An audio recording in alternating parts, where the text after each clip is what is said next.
Well, welcome to today's ITAM Kitchen, where I have a plethora of individuals that have joined me. Oh my gosh. If you haven't been part of the ITAM Kitchen before, welcome. This is the kitchen where we talk about the recipes to success. It's talk about how we make it all work and how we go that next step. And how we look at this specifically, and the reason why we're doing this, nobody talks about this stuff.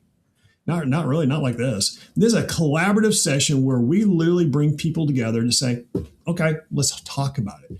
You can take a look at it like a talk show to a degree. I'm trying not to go quite that format, but it's more about collaborative, fun, make it happen, right? And that's the whole idea here, is how we are able to put that forward. So today we have multiple different guests because our topic for today is AMDB, I'll say, versus CMDB. And we're going to talk about that in many different forms. We were just talking about that. This might go further an hour, but we'll talk about that when we get it happen. We'll figure out what plan B is to keep on going, because we know we can talk about this for an entire week. We were just talking about that. But today we have one of the guests, actually several guests. We have Jeremy Borger here from the ITAM Coach. We also have Deanna Henniger, somebody who came back out of retirement and says, I have a passion about this. I want to talk about it even more. And then we also have Patrick Duffy, who's off screen at the moment, but he'll be right back. He's also an actual practitioner and consultant out there as well. And we talked about it in multiple different forms. And these are all, I'll say, friends of mine that have come together and have the collaborative side and be able to say, okay, let's have a discussion.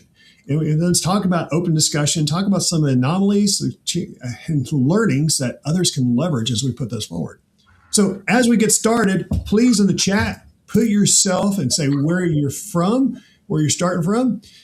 Or if they both the same thing. Oh, come on, Matt. Come on, Matt. It was pretty funny.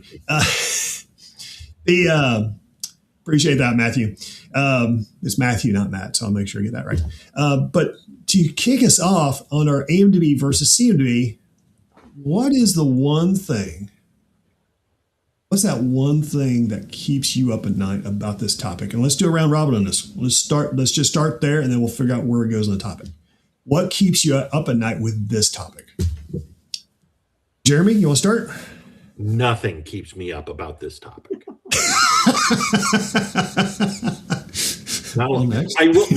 Okay, so let me think about that for a second. No, there is something that does keep me up about this. If you can't tell, Matthew Smith and I are probably on the same wavelength. There is something that keeps me up, and that is dirtying up the asset record with stuff that's not needed. Sure. And that's the thing that will really start to gripe me, because the asset record in some systems will start to escape the boundaries and start to include things like furniture, will include things like raw materials for the manufacturing process, and even subcomponents that aren't necessarily need to be tracked. They're more consumables that get consumed and don't go through an asset life cycle.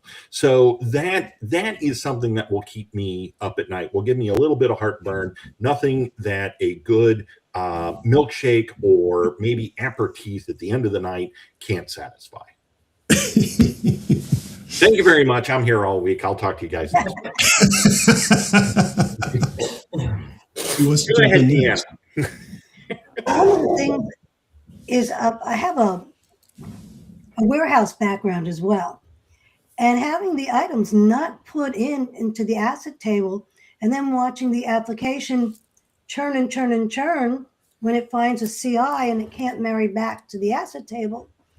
And then when you go to dispose, you don't know what you're disposing, because the CI, you don't dispose of a CI, you dispose of an asset. A CI you turn off. Okay, it gets retired, but it doesn't get disposed. So not having my data put in the first place, that's what would keep me up at night.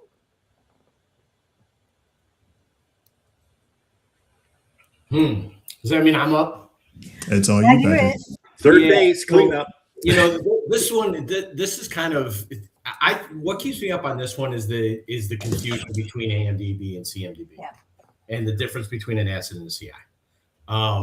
You know, we've all been there. If you've ever done any type of tool implementation where you're talking about all of the systems, that's the one that's crazy. And I think that there's a couple other things that contribute to that. One is the stakeholder knowledge of what the CMDB is and what the AMDB is, and then taking it one step further are the definitions of a CI. Yep. Because they're not all interchangeable. Those are the pieces that, as you're building a program, maturing a program, trying to educate people about your program, selling your program, right? Those are pieces that, for me, has just been a constant throughout my career. Yeah, and I think the thing that keeps me up at night, and I've had to address it from multiple different angles, where the practitioner, the consultant, or even the pre-sale side, right, is walking in the door and helping mentor the customer as they walk in the door and saying, I'm just looking at one system. It's like, I'm looking at one database and everything's within it. And they don't realize the technology they're speaking to. Right. They don't understand the differences, right? That's typically what I'm walking into anytime I do that.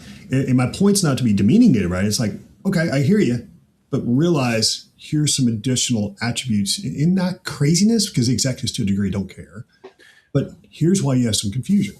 Well, let's be careful about that, right? Because there can be a very thin line between trying to be educational and then trying to be haughty about it, that we use it as a bludgeon to say, I'm smart, you're absolutely not. Yes. You've got to listen to us. And so again, this kind of is where, I'm happy to be cheeky about it because we got an hour and let's be a little entertaining, but we want to be really careful that, especially in this day and age, are we just splitting hairs when we're saying asset database versus CI or any of the other different records that can be running around Flexera or ServiceNow or what have you? Well, it could be, right? And to your point, I think it goes back to the true definition of what you're talking about, as CI versus asset, right? Mm-hmm. What are the operational activities, which is your configuration item, aka CI, or what's your asset, how you're looking at the financials tied to it, and some different attributes tied to it, right? Because if you look back in the day, and I'll go back to my Peregrine, actually I'm an old AppsLog guy too, we had all that stuff in the same database, but we didn't look at it from a CI perspective. Right. Yeah. The configuration items, the attributes moving forward. And Jeremy, back to your point, I understand, okay, this is some of the garbage as you're looking at today, absolutely. How you differentiate it. But we did that because there was nothing else to use. Well, okay, be careful. It wasn't that there wasn't necessarily anything else to use. There was also constraints on the hardware and the software to allow for large relational database activity. So we had to find a way to divide this stuff up. Otherwise, we're taking cycles away from the mainframe, and HR would much rather run payroll. So I guess that maybe that needs to flow into another discussion about the history of why are we still talking about asset record versus CI when, nowadays, if we need another server, well, here, have a quarter, spin one up, for God's sakes. Yeah. So, Patrick, you raised your hand. Go ahead and jump in. No, so I got a question, right? Trying to bring you out on the I've been in this for so long. I need some clarification because I can't honestly remember this question. When did the CMDB come about? And it has to align with tool introduction, right? As we matured from a tool perspective, when did the CMDB, really come into play? Because we all came into this and software wasn't even cool yet. I was trying to sell hardware and trying to figure out, where our spend was going back in the day, right? And it's obviously as things have matured, but when did the CMDB really come into play where we said, hey, we got the AMDB out here and we got the CMDB out here? When did those pieces come together? Because I can't honestly remember. So and the reason why I'm gonna jump in is because I was just dealing with this in my book, and any time that I get to plug the book, I'm gonna take it. No, I was just doing a little bit of research. I cannot come up with the first to market, but it was ITIL version 2 that started describing the idea of a CMDB, of the centralized database. And it was more to calculate run rates to be able to deliver to leadership whether or not one system or one project was actually delivering on the return on investment by tracking how much it cost and how much it was actually bringing back to the organization. So that pins it in the mid 80s. No, it's late 90s. Late 90s is when people started embracing it. Well, right. And there's a difference between whether or not somebody cooked up the idea and whether or not somebody started like buying tools for it. So yeah, because I was on site with a customer back in my GE days in the late 90s. And this customer wanted asset management CMDB. It's like, okay, what's a CMDB thing? To your point, right? And it's like, it wasn't. We hired this entire, we didn't hire, we actually hired a consulting company out of out of Canada. That this was their specialty. Remedy shop, and Remedy actually was helping put was big ITIL at that point, right? Mm-hmm. And from that standpoint, it's like, so I was in this, and it's like, oh wow, okay, does this seem to be? It's like, we got to figure out how to work together. And when they realized that these guys were really good on ITIL, very sharp individuals, I said, what about the asset management? How do you deal with this? Like, oh, we never thought about that. Back to your point, because the CMDB initially was about just relationships with everything. It didn't care with the tickets, devices. It didn't matter. It was a connection with everything. And they realized that that's intended for that, but it's a lot of information. Again, that's why you have even ITIL 4 right now, right? They've evolved. It's about that evolution. How well is it working in the environments, et cetera? So back to the point, it was ITIL version 2 that started the CMDB. Remember too, the mid 80s was when you finally started to see the shift from centralized processing around a mainframe into microprocessors on the desktops. And then you started to just begin to see the mobile computing. And that's when things got really weird because stuff could get lost. Up until that point, computers were behind locked doors. You had to check in at the office, and they didn't leave on Friday night and get thrown into the trunk of somebody's car where they then disappear for reasons. Not easily, anyways. Well, right. They were 10-pound anchors is what they were. Pretty much, yeah. I mean, with that 4 gig hard drive, right? Gig. Yeah. Holy smokes, wow. Yeah. I remember getting the mobile aspect, right? As we rolled into it, and the micro piece that you just spoke of, right? Yeah. Getting away from those terminals is really where this whole thing started to roll. Right. So, I came in, there was a reason why they were called luggables back in the day, right? Because they were so heavy. The batteries were bigger than my laptop that I have now. Yeah. So, but thank you for that, because just trying to figure out, because like I said, I just couldn't remember when that started to roll around. Well, and one of the reasons why, Patrick, because you and I actually, we said we had a very similar how we started, right? The services world, et cetera, is because when we look at asset management initially, why asset management came to be, leasing. You had the returns, right? You had to understand exactly what happened on the configuration, et cetera. It's how it started for asset. Yeah. Well, I wouldn't say how it started. Actually, I have a whole different history behind that too. But for us, it's how it started for us, because we had to understand the returns. I mean, and from that, okay, so if you're keeping it, okay, let's go reclaim and dispose of. But it was really about the leasing returns, because the leasing returns were so out of skew and out of whack.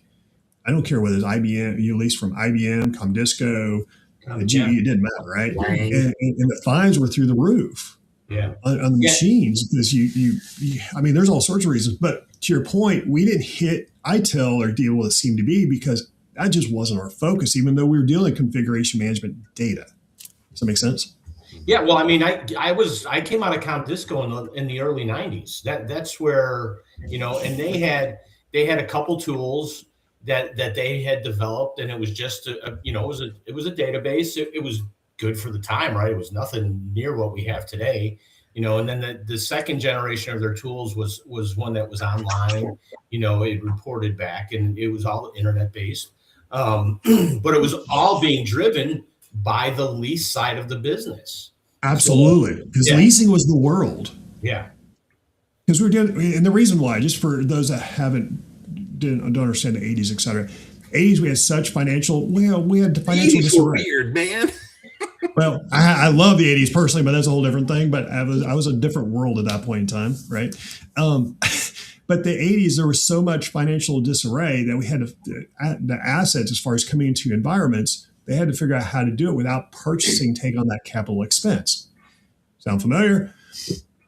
Hence, leasing came up. We had lots of these leasing companies. I mean, we're talking about billions of dollars, right? I mean, I used to deal with the GE Capital on leasing. That was part when I worked at GE. I was dealing with some of that. But that's how leasing came to be and why it became so prominent. But what happened was there was such a disconnect, and actually the fall happened when Comdisco imploded. And I never did ever, because of some operational changes, and I'll just say it that way. I won't get too crazy in it. But when that happened, that kind of put total disarray in the leasing world. And we had to figure out, okay, what's here? Because now we're a little of everything. But bringing us back to the AMDB versus CMDB, we started down the asset management path, right? Right. And then we have, okay, here's the formalized process. In reality, we already had process for asset management. Because the one thing I was thinking about, Patrick, you're going to love this. I remember going through the manuals for the Comdisco class system. Well, the reason why I bring that up, the details within that system and how to use it, the granularity, how the integrations worked, how you transmit it, and we were doing dial-up back then, right? Mm-hmm. How the files came across, etc., was so intricate that literally someone without any type of certifications worrying about technology could figure it out. Yeah. We don't have that today. It was me. Well, exactly. Well, you see my point, right? Yeah. But I use that because the documentation, I remember that documentation is still valid today, and we don't even use that system. That system hasn't existed in 30 years, right? Yeah. But I'm saying the processes in there was huge, but did they align with ITIL? They didn't, because honestly, that wasn't an area of focus back then, right? For the service management. It just wasn't. It was, again, back to your point, Jeremy, it was very mainframe focused. So when we brought these together, we're getting a little bit of chaos. And that's kind of where we came to even today, how we were working that alignment to say, okay, what's operational, what's financial, and you had different varieties too. Yeah. So let's bring this to current.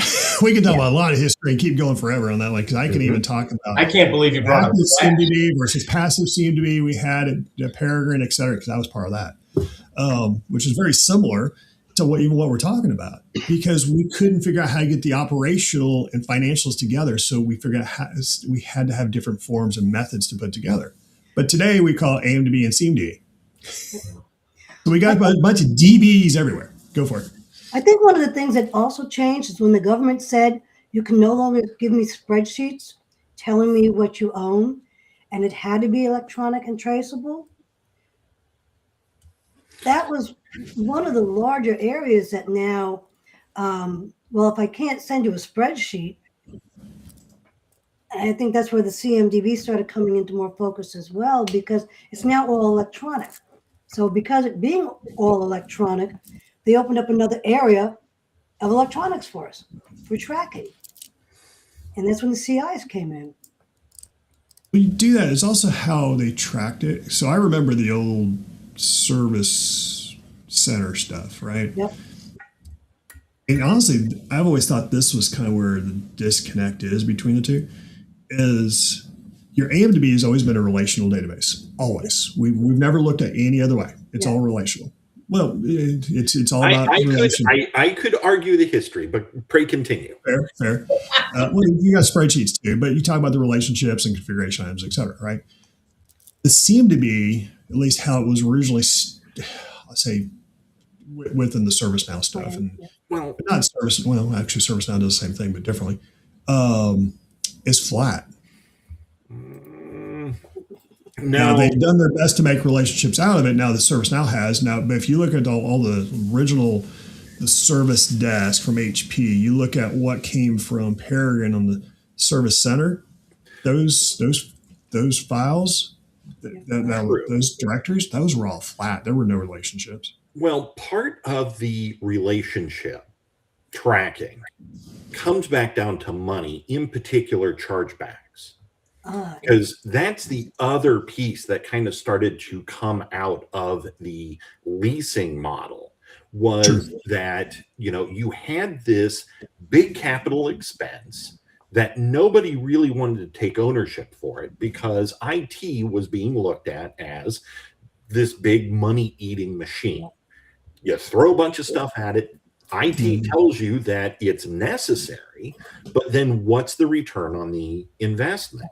And IT departments would struggle. So one of the ways of dividing up that cost, instead of just giving all the money to IT, was to charge back those services. When the service model started to come up, that's when you had to be able to say, okay, so what is this thing actually working on? And you needed to track, especially if over the course of 3 years, the purpose of that thing would change. Sometimes it was part of finance, and then that person would move, and then do they take all of their equipment with them? Do they take all of the software with them? You had to track those changes, and it's that changing dynamic environment, in my mind, in my study, that says that kicked on the idea of the CI. And with the limitations of the tracking technology, that necessitated a separate database. You had the asset records that had the purchases and the what it was and what it could do, but then you had the relationships that said, okay, this was applied to this project cost center, it moved to this one, it moved to that one, so we're going to divide this up by threesies and try not to step on anybody's toes. Yeah, I don't know if it was specifically by cost, but operational activities, you're right. Operational activity, all of that. And then you started, and then with ITIL version 3, you started getting more into the change management and moved away from data centers, moved away from the mainframes, and started paying attention to what the end users were doing, because about 2004 was when BYOD went bananas. Right? With the invention of the iPhone, everybody wanted an iPhone. Corporations said, well, we're in BlackBerries, and executives said, forget it, we're going with iPhones, make it work. So that end user demand of, I want this technology, and IT had to change, had to pivot in order to track that. So that, I think, is where the CI, again, because of the limitations of the technology we had, your configuration management database was left on separate terms, because it was doing technically a separate job, and that was tracking the cost backs. Actually, for me, the costs were never in the CMDB. There was asset management. Really? I think it depends upon. Oh yeah, asset manager. Oh, we could do expense lines all day long and split it to between cost centers, et cetera. Mm-hmm. But again, I'm not. My point is that I think this is why we have confusion, right? Mm-hmm. It's nothing negative. I think we're both right.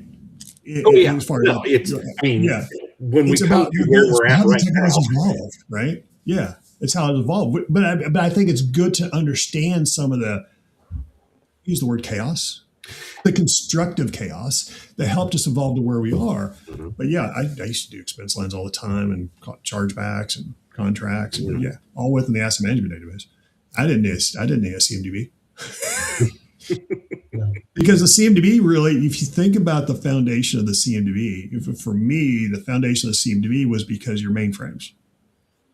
You had to tie that specific piece and say your mainframe when you're going to make changes. If you're going to change out a card, database, or anything like that, incident, problem, change, config, they were all dependent upon knowing what it was. So you go through change management. Yeah. And that's where you started from. Now, costs, et cetera, I'd love to see some costs within CMDB, but that's a whole different story. Well, I mean, Tivoli did it, or not Tivoli, Remedy did it with Atrium. But that even then, it's like, okay, fine. But again, I'm not trying to critique each one. We could go crazy for just technologies and pick on each one of them we want to. Yeah. But my point was, if you think about the CMDB was about the configuration management process and identifying, okay, how does incident problem change requests, how they associate to those different configuration items. So you have to pay attention to that. Now, what's happened is because of the complexities of technology, I won't pick anything up, but I'll just leave it generalized lab. We're talking about virtualization, we're talking about your server arrays, et cetera.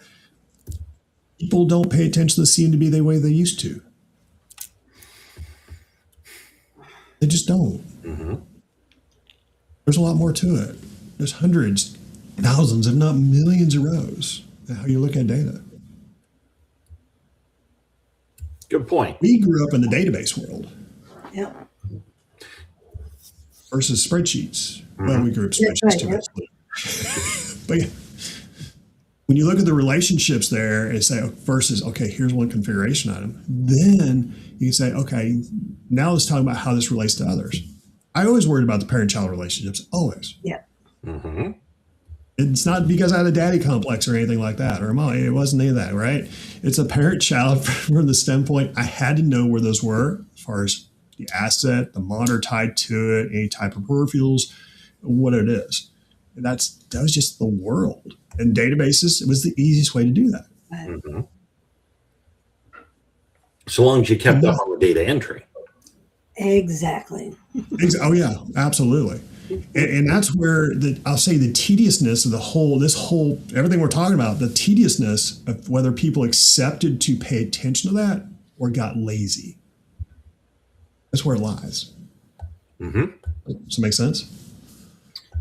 Yeah, I think it also lies with I hate to say this because it came up yesterday too, but the job roles, right?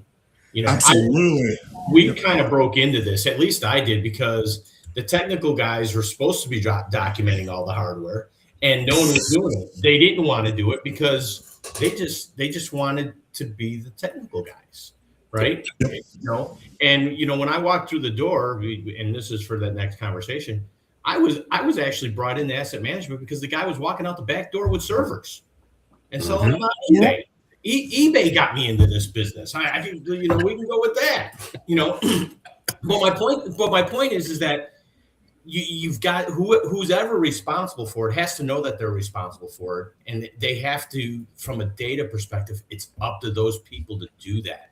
And you know, I don't want to be the watchdog, but you know, it's all data. No, somebody needs to be accountable for this.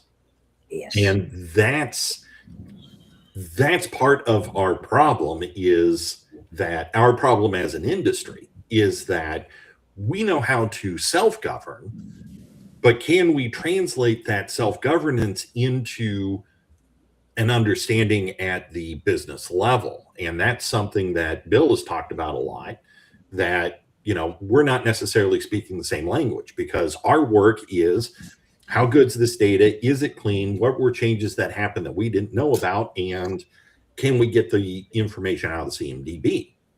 When the executives are looking at, well, how much do I own? What am I using? And what are the risks involved? And that's a disconnect between what we're doing and what we're trying to tell folks. So, Deanna, I stepped on your toes. Go ahead and jump in. I was going to say that bringing up the part of the risk is a good point, because in the beginning, we didn't think there was any risk with something ending up out of the door because it wasn't connected to our network anymore. And it wasn't until we started with all these environmental protection agencies caring about where these things were going, because of the amount of minerals, and there are just things in here they don't even tell us anymore, that it's dangerous to the environment, which is why ITAG got involved. Okay. And you couldn't, the person who owned it really didn't think, oh, this is very important to me. It's just something that the company has. They have lots of them without realizing how much those lots of things actually did cost or do cost nowadays. Mm-hmm. Yeah. So some Matthew, companies still treat it that way too. Yeah. That's the sad part. To a degree. Now, Matthew brings up a good point that's actually, relevant to this. Not that I'm surprised that he doesn't bring up something relevant to this, but I want to direct everybody to the chat here that it's not one person who needs to look after it being data. Everybody is responsible to keep the data updated. The trouble with that mindset, though, is the fallacy of the green, that if everybody's in charge of it, then nobody's going to be in charge of it because everybody thinks, well, somebody else will take care of it. And that leads us into another issue. So who's watching the watchers if everybody's responsible for data? And that could be another reason to keep your asset and your CI separate. Yep. Because it would be easier to see something falling apart in the CI as opposed to this having it all in one flat table. Also, the table was too big at some point. We had to separate them, or else we would never get anything done. Oh, the amount of configuration data that we used to put in the asset management system was insane for some of my customers, and they weren't huge. I mean, trying to put all your configuration items, or I'll say the attributes, your configuration attributes to an asset, right? And say it's 100,000 devices. And each device has, I shout out to Matthew. No takes backsies. I'm going to hold you to that. Invest. No. If you're going to invest, that means you've got a interest. And expect a return. Exactly. That means you got skin in the game. You got to take care of your data. So do you think that the assumption is that everybody's out there saying, okay, I got this asset manager out there and he's going to take care of all of this? I think that's part of it. I think it's asset manager and asset configuration manager. I think they're both being put in that role. Just deal with their areas and say then the management is assuming they're going to take care of the other side as well. I'm seeing a lot of that. Well, in that assumption, sorry, Jeremy, I stopped on you there. But in that assumption, then we need to, and something I've always said is that we've got to have the support in order to do that, right? This has to be a top-down support that says, this asset manager, the configuration guy, these are the two, and we've got to support that. And in that support, too often asset management gets treated as a hot potato. Is it part of technology, the technology tower? Is it part of the service management tower? Is it part of the security tower? We've seen that happen where the security interest in the assets and the asset life cycle is starting to trump whatever fiduciary or service activity is going on. Yeah, and that hot potato, I've been aligned with every area of IT that you could imagine throughout my career, including app dev. I don't even know how I got to that one. But how did that happen? Licensing. There's a whole other story outside for that. But yeah, I mean, it's been everywhere, and it's crazy because, to your point, the hot potato. I don't want it. You don't want it. Right. It is what it is. I was with one company that bounced us from the end user computer to networking back to end user computer within 12 months because nobody wanted it. Oof. And it should have been more over to finance or over to security. I worked with a company that tried to put it in with project management. And that was weird, and it didn't work. No. And that was different. Sounds. I knew a company that did that. Yeah, they tried it. They tried to tie it with governance because it had to do with applications and financial companies. So that's kind of where they were tying into. Governance is different. Yeah. Wherever you put, this is something that I argue in my book, wherever you put asset management, whichever one of those towers, that's going to color what asset management is trying to do. Yeah, exactly. Oh, As part of cybersecurity, then you're going to lose out on some of the service management benefits and some of the financial benefits, because cybersecurity has an agenda. Same thing for finance, same thing for service management, and sorry to say, project management, they had their own agenda as well, and it wasn't to satisfy the needs of those other groups. It was just to track the changes and try to make sure one project wasn't stepping on the toes of another. Oh, absolutely. So here's an interesting conversation that happened just within the last week with one of my members of the co-op.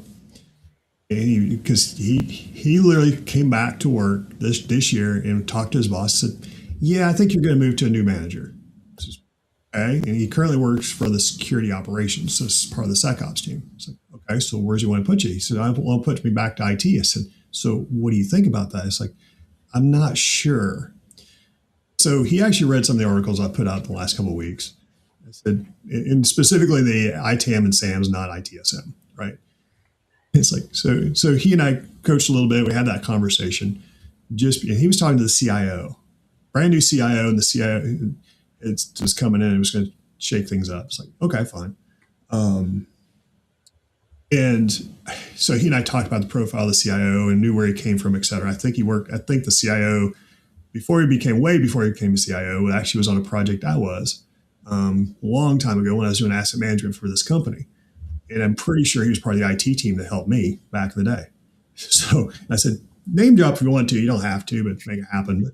But here's the result from that conversation. Because he walked in I was proud of him. He drove the meeting with the CIO. I said, okay, just want to see what you want to do with asset management. And by the way, I'm giving this story because I want everybody to think like this. Never be afraid to talk to an executive. They're human just like us. A different title, a little bit different focus, but being able to put that through. And that's the part for the mentoring I want to put out this message. Now, let me tell the rest of the story. So his name is Jason. Jason went in and talked to the CIO. And I got a text afterwards like, oh my gosh, that's the best meeting I've ever had in my company about IT asset management. Because what happened, because we had a chance to touch base just in the last day or two, he says, you talk to the CIO and the CIO says, or Jason asks, where do you think you're going to put me? It's like an ITSM. He's like, we'll just, and Jason's expression was there. He goes, what's wrong? It's like, we'll just say we have a difference of opinion. That conversation lasted for the next hour. Ended with the CIO totally understood where he's coming from, understood why he does what he wants to do. Also agreed to having a meeting with him on a regular basis to touch base with the asset management initiative. And also is doing it so you can understand the budget concerns for hardware and software to know that next step. I use that as a success story as far as AMDB and CMDB, because those type of conversations, back to the executive support, right? When you get the right level and have that dialogue, the right person, and they get it, that's mind-blowing.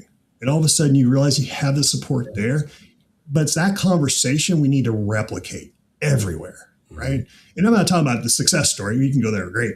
But I'm talking about having your own success story in that area, because when you start talking at executive level, because to a degree, they really shouldn't care, but they realize that you are actually a huge proponent and you're helping them be successful. There's the winning recipe for success. So that's why I wanted to put that little nugget out, because that literally just happened in the last week. But it's also about being educated. CMDB asset management, where you're going to put yourself and figure out what the next step is. That's where the fun is. That's where all of a sudden you light up, right? So I just want to throw that little nugget out there, because that executive, to your point, executives, again, they really shouldn't care, because we're down the weeds. Mm-hmm. But when we realize that conversation, we can raise it, and all of a sudden we have their ear, they're the best supporters and proponents we can get. This might be a good question for the audience. The folks that are listening in, where do you sit in your organization? Are you part of is there a separate technology group? Are you part of security or finance or the like? Lay that out in the chat. I'd be interested to see what people say. Absolutely. Deanna, Because to your point, it's a little bit everywhere. yeah, Deanna, can I ask you, where in asset management, or where does asset management sit in your experience, and where do you think it ought to sit? From what I experienced, I did not appreciate it being under EUC, under end using computing, because that was really like the fox watching the hen house. They had the ability to move things anywhere. And instead of working out of the asset table, they were working out of the CMDB, which kind of bothered me because only change management or your SACM or your change manager should be utilizing that database. You should only be using the asset database as an asset manager, because you don't know what you're affecting if you go in and start moving things around in the CMDB, because all of a sudden things will start disappearing on your asset side. So that's why I don't like end using computing. Networking was a little better because they had they were more stringent in what they were doing than in EUC. But that's really why I kind of pull a little bit more towards under security, only because I've been in insecure places. Things were just walking out the door and nobody had a grip on it. And when I noticed, hey, I can tell you who took stuff, or I can tell you when it was. No, you can't. Yeah, I can actually. I can actually go. I went to one director. I said, I noticed your name was on something about. He goes, "Are you accusing me?" I said, No, I'm not accusing anybody.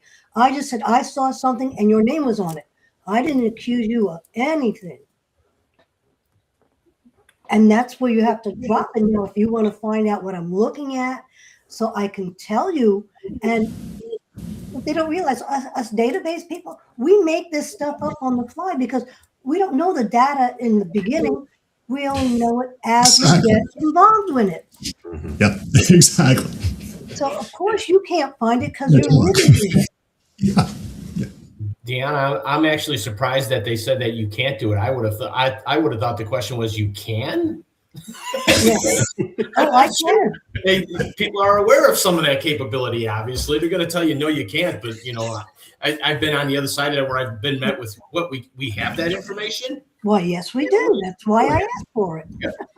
Absolutely. Actually, so let me show some of the responses I've had from online. So I've got Bo here. He said he's part of technology. I have a response back from Brad. He was talking about usually part of IT. It is. Tamara said she's part of IT to that place. Right. And then, well, and maybe I should be a little more clear. What part inside IT should asset inside of IT? Yeah. Fair. That's a fair comment too. Because I know. Sorry about that for the confusion. When I was working with doing the CMDB project, of course, I was part of IT on that side. But I was also not part in. I was part of the process team that also had the systems that tied to me. Yeah. Right? And when you talk about, because we had all the business process, we had that structured. It's just a totally different structure as far as I use the word authoritative. I'm not trying to throw things around, but from an authority perspective, you had a little bit more respect than you do if you're just throwing under, say, end user computing, right? Yep. Well, I think the platforms themselves are a dangerous place for asset management, because whatever platform you're tied to, whether it's end user, very good point, network, very good point, that becomes the priority. Now you got to be focusing on server and forget about the end user community, forget about the network stuff, and I think the platform piece is really dangerous. Now, I said app dev earlier. It wasn't so bad. I wasn't an app dev long, don't get me wrong, but I didn't have that tie to a platform, right? That was the key. Most recently, I was part of the systems build, just like you had mentioned. I was tied to end user support, which was great because that gave, I actually had the guys who controlled everything. They built everything. They supported everything. So it made life a little bit easier in that circle. And then, along the lines of peer groups were the service desk. So, but I think, like I said, I don't think there's a place I haven't been. I'll tell you my favorite place. Yeah, I'll tell you the Yeah, one that I I love that. saw that was unique, and it set me back a little bit, but it was brilliant.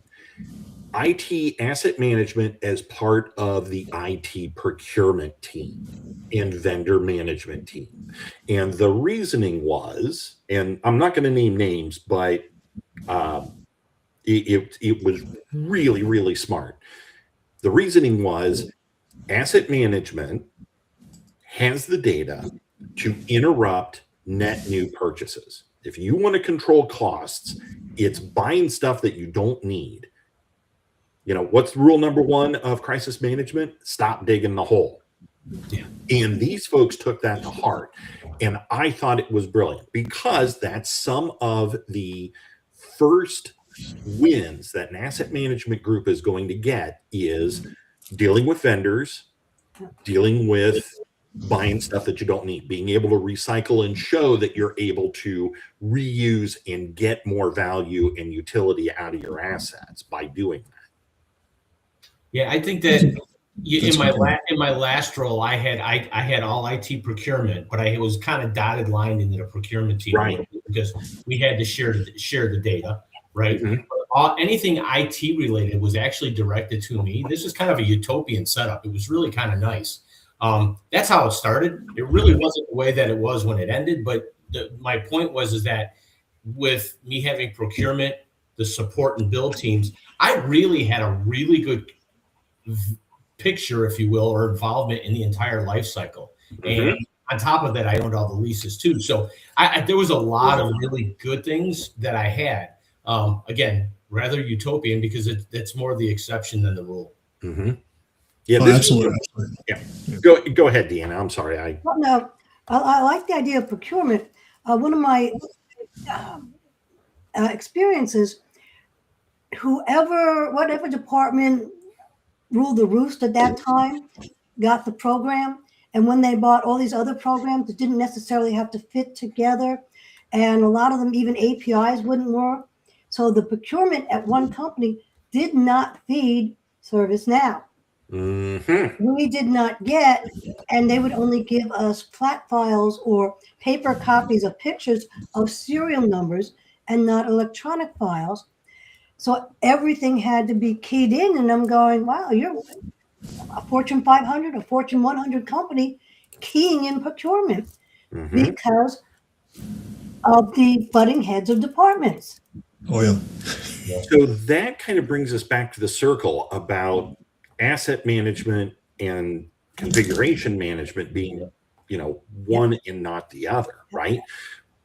What we're hearing, what we're talking about is asset management is moving away from the physicality of computers and laptops and license keys, and we're getting much more in the weeds around data. And We've always done, but yeah. well, no, but it's getting even more to that point. When was the last What time, is? and you heard of an asset manager setting up a configuration for a operating system? That's done by somebody else now. Yep. Almost always, unless you are very small or very, very underappreciated. Doesn't happen anymore. So to Patrick's point about having dotted lines, Absolutely. that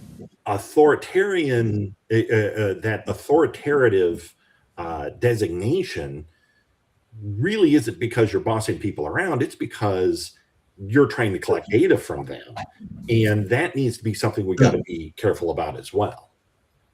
Yeah, it's that open line of communication, right? Mhm. Because we've lived in a life of silos, right? And going back, we were talking about the late '90s.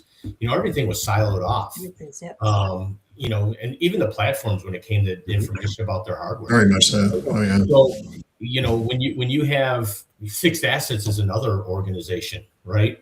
Mhm. You have to have some communication within work. Yep.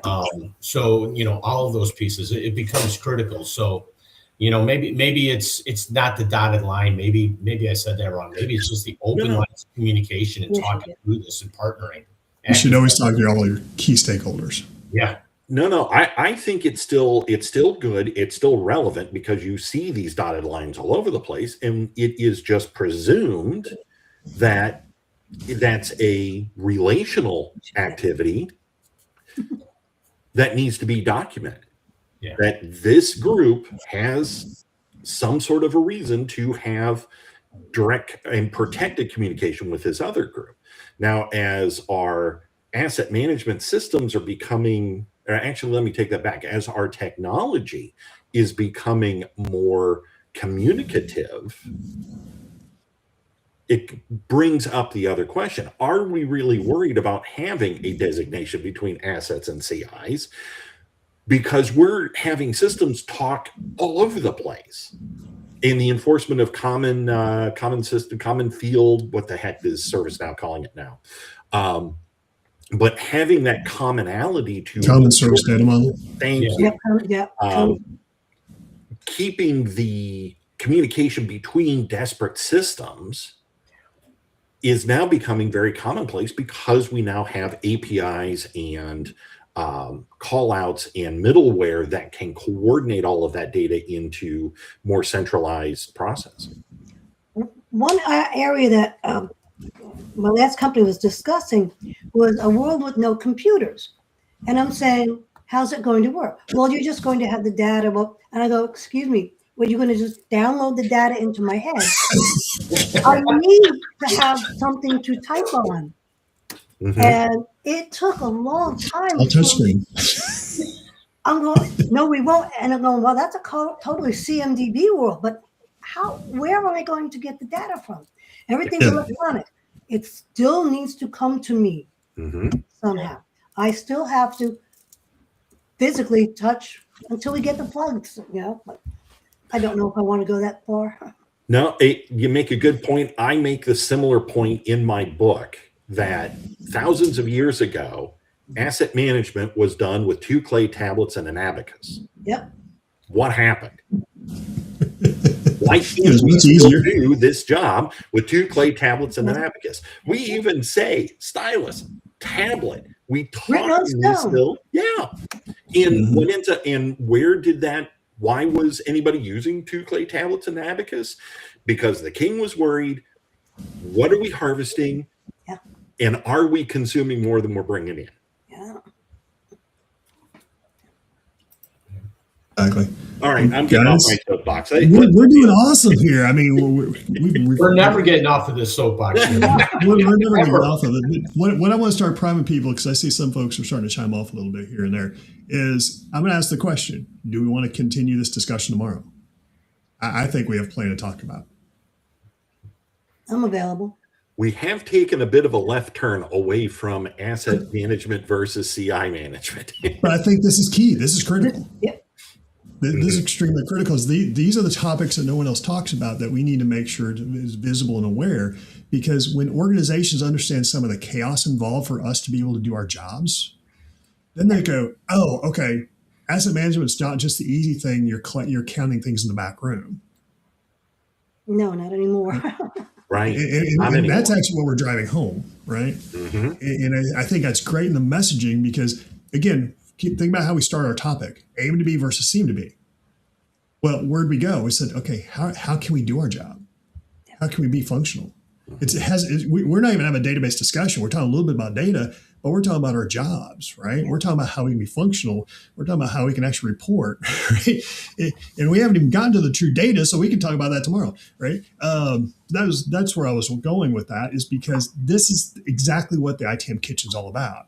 Okay, what are all the ingredients to be successful? How do we look at that? And we have multiple different references here, which is awesome because we all have different levels of experience. I mean, Deanna comes from the Big 5, Big 6 or 7, Big 12, whatever it started with, right? Patrick's been a little bit everywhere, but he started leasing. That's extremely critical and also extremely process-centric for what that tool did. Comdisco was actually great at it. Yeah, probably one of the best. They were the best of the best back then, right? You have Jeremy, who came from the practitioner side, from the consulting, right? Mm-hmm. And be able to further articulate that. And for mine, I actually came from outsourcing services background. So like the Van Stars, the computer lands, that's how I started, right? And going, and on top of being able to help the GEs or HPs or whomever to say, okay, how do you look at this and help form the organization? So we all have different levels of experience, which is great for this topic. Because it's not about knowing everything. That's not it. Mm-hmm. But how can we help articulate the message so we can raise our discussion? Because everyone gets stuck in the weeds. We all have passion, right? And at the same time, and actually, Tamara, I'm going to take this. I'm going to show this real quick. You made an excellent point, right? The confusion out there is still the difference between the AM and CMDB. This is so relevant. Exactly. Right. And we may end up being on third day. We don't know. But right now, is that where we pick up tomorrow? What's that? Is that where we pick up tomorrow? I think that's a great place to start tomorrow. And being able to say, okay, how do we move this forward? So when you see me post, do not have the meeting for the session and event posted for tomorrow. So if you see on LinkedIn, see me post it, please share it. Mm-hmm. That's gonna be my ask. Please share it, put it out there, because everyone needs to hear things and promote the ITAM Kitchen. Anyways, I'm totally cool with that. But when it talks about this topic, this is what everybody needs to hear.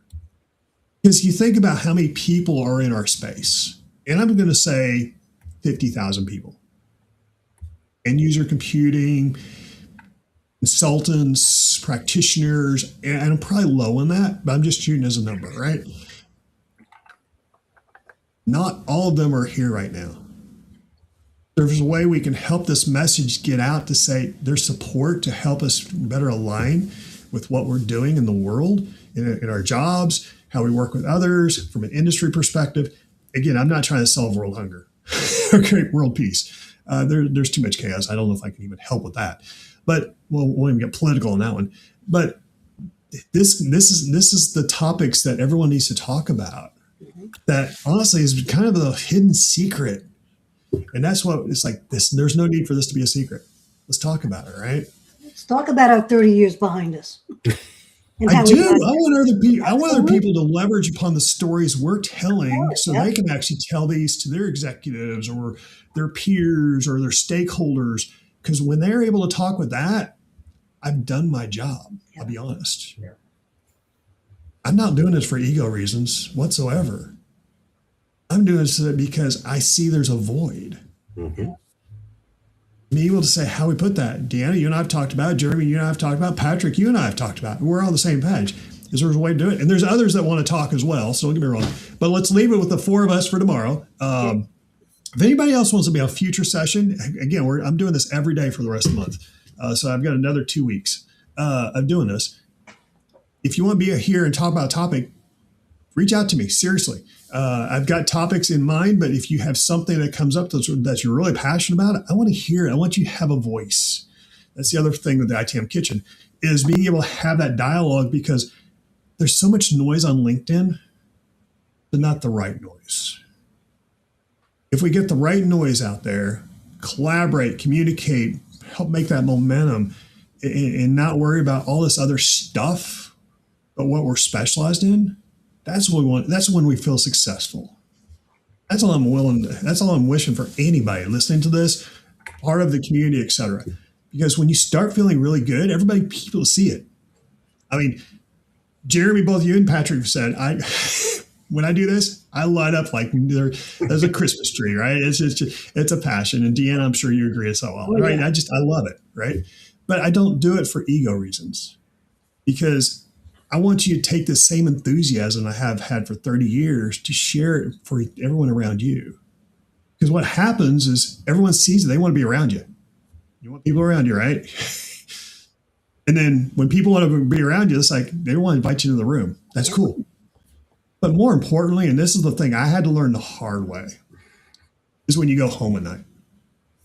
You're going through the day. We're talking about work stuff, honestly. We're passionate about we're talking about work stuff. And at the end of the day, we're fighting these battles. I'll just call them that, discussions, et cetera, moving forward. But if we feel we've done our best, there's more to do. There's always more to do. We feel like we've done our best and being able to say, okay, where else?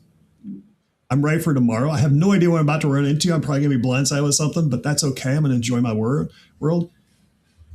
Think about those at home on the home front that really appreciate just keeping a level head. That's what this is all about.